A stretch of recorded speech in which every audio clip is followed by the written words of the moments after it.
Chapter 5 Advice from a Caterpillar. The caterpillar and Alice looked at each other for some time in silence. At last the caterpillar took the hookah out of its mouth and addressed her in a languid, sleepy voice. "Who are you?" said the caterpillar.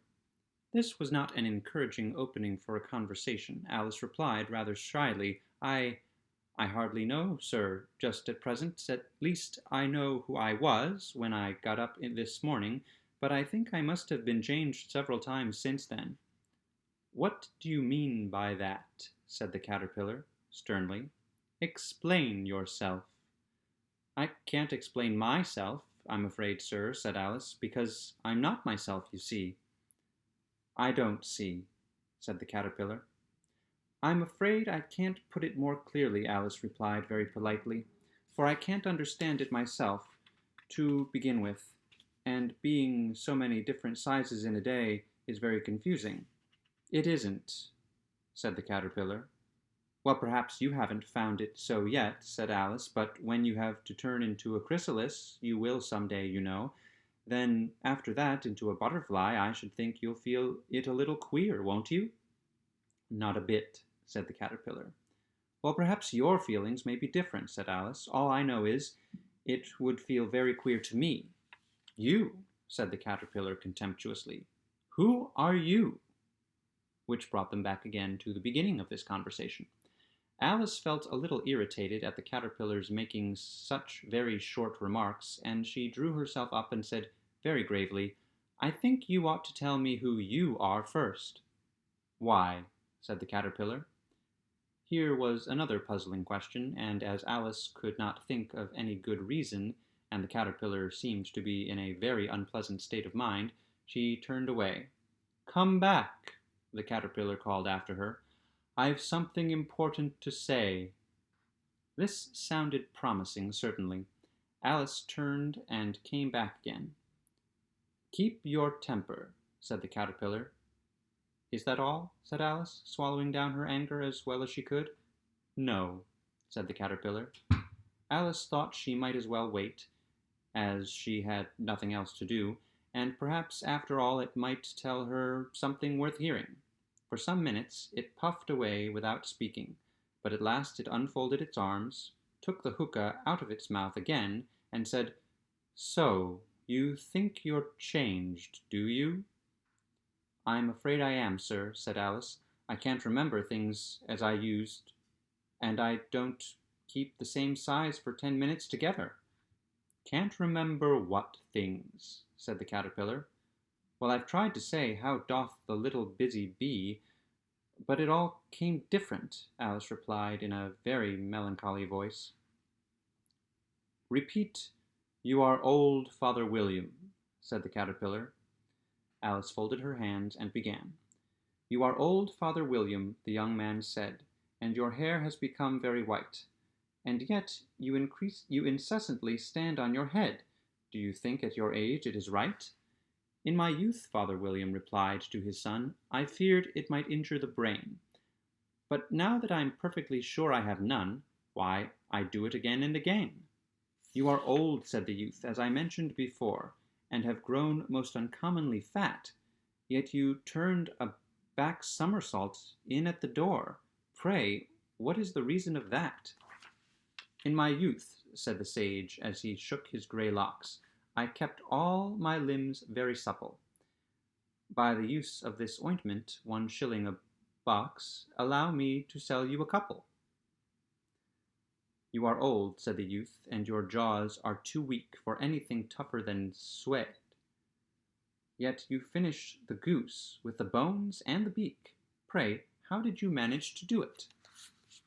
"In my youth," said his father, "I took to the law, and argued each case with my wife, and the muscular strength which it gave to my jaw has lasted the rest of my life." "You are old," said the youth. "One would hardly suppose that your eye was as steady as ever. Yet you balanced an eel on the end of your nose. What made you so awfully clever?" "I have answered 3 questions, and that is enough," said his father. "Don't give yourself airs. Do you think I can listen all day to such stuff? Be off, or I'll kick you downstairs." That is not said right, said the caterpillar. Not quite right, I'm afraid, said Alice timidly. Some of the words have got altered.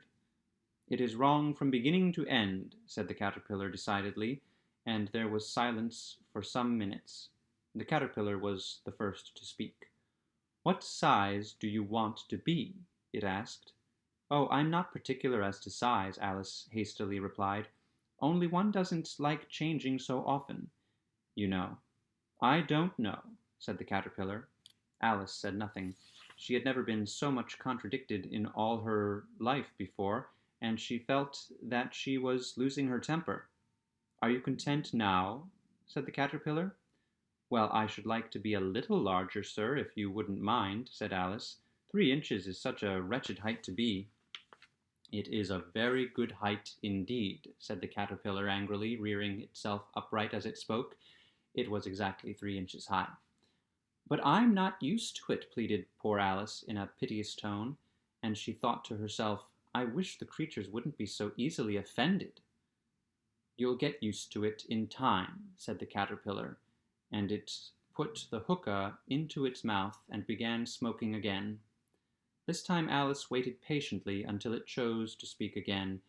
In a minute or two the caterpillar took the hookah out of its mouth and yawned once or twice and shook itself. Then it got down off the mushroom and crawled away into the grass, merely remarking as it went, One side will make you grow taller, and the other side will make you grow shorter. One side of what? The other side of what? Thought Alice to herself. Of the mushroom, said the caterpillar, just as if she had asked it aloud, and in another moment it was out of sight. Alice remained looking thoughtfully at the mushroom for a minute, trying to make out which were the two sides of it, and as it was perfectly round, she found this a very difficult question. However, at last she stretched her arms round it as far as they would go, and broke off a bit of the edge with each hand. And now which is which? She said to herself, and nibbled a little of the right-hand bit to try the effect. The next moment she felt a violent blow underneath her chin. It had struck her foot. She was a good deal frightened by this very sudden change, but she felt that there was no time to be lost, as she was shrinking rapidly, so she set to work at once to eat some of the other bit. Her chin was pressed so closely against her foot that there was hardly room to open her mouth, but she did it at last and managed to swallow a morsel of the left-hand bit. Come, my head's free at last, said Alice in a tone of delight, which changed into alarm in another moment, when she found that her shoulders were nowhere to be found. All she could see when she looked down was an immense length of neck, which seemed to rise like a stalk out of a sea of green leaves that lay far below her. What can all that green stuff be? Said Alice. And where have my shoulders got to? And oh, my poor hands, how is it I can't see you? She was moving them about as she spoke, but no result seemed to follow except a little shaking among the distant green leaves. As there seemed to be no chance of getting her hands up to her head, she tried to get her head down to them, and was delighted to find that her neck would bend about as easily in any direction, like a serpent. She had just succeeded in curving it down into a graceful zigzag, and was going to dive in among the leaves, which she found to be nothing but the tops of the trees under which she had been wandering, when a sharp hiss made her draw back in a hurry. A large pigeon had flown into her face, and was beating her violently with its wings. Serpent! Screamed the pigeon. I'm not a serpent, said Alice indignantly. Let me alone.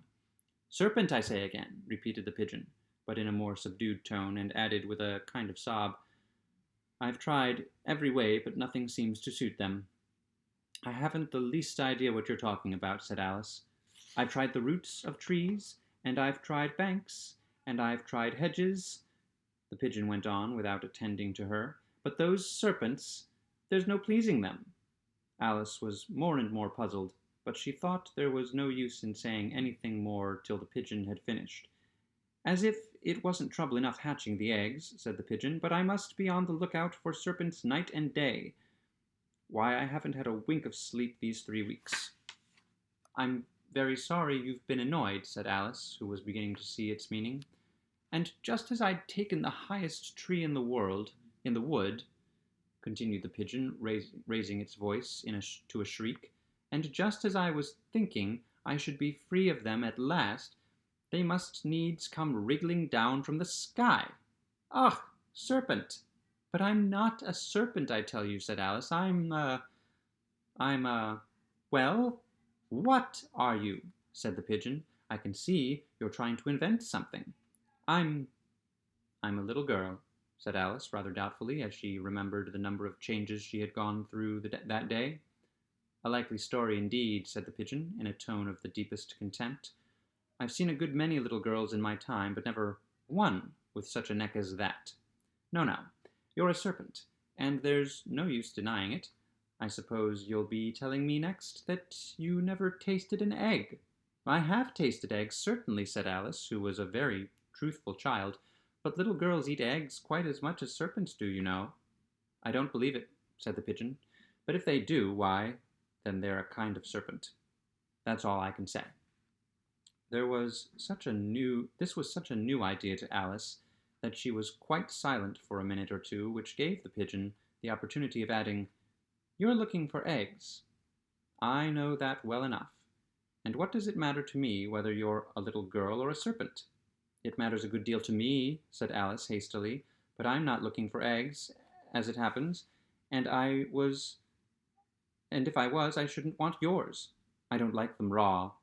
Well, be off then, said the pigeon in a sulky tone, as it settled down again into its nest. Alice crouched down among the trees as well as she could, for her neck kept getting entangled among the branches, and every now and then she had to stop and untwist it. After a while she remembered that she still held the pieces of mushroom in her hands, and she set to work very carefully, nibbling first at one and then at the other, and growing sometimes taller and sometimes shorter until she had succeeded in bringing herself down to her usual height. It was so long since she had been anything near the right size that it felt quite strange at first, but she got used to it in a few minutes and began talking to herself as usual. Come, there's half my plan done now. How puzzling all these changes are. I'm never sure what I'm going to be from one minute to another. However, I've got back to my right size. The next thing is to get into that beautiful garden. How is that to be done, I wonder? As she said this, she came suddenly upon an open place with a little house in it about 4 feet high. Whoever lives there, thought Alice, it'll never do to come upon them this size. Why, I should frighten them out of their wits. So she began nibbling at the right-hand bit again, and did not venture to go near the house till she had brought herself down to 9 inches high.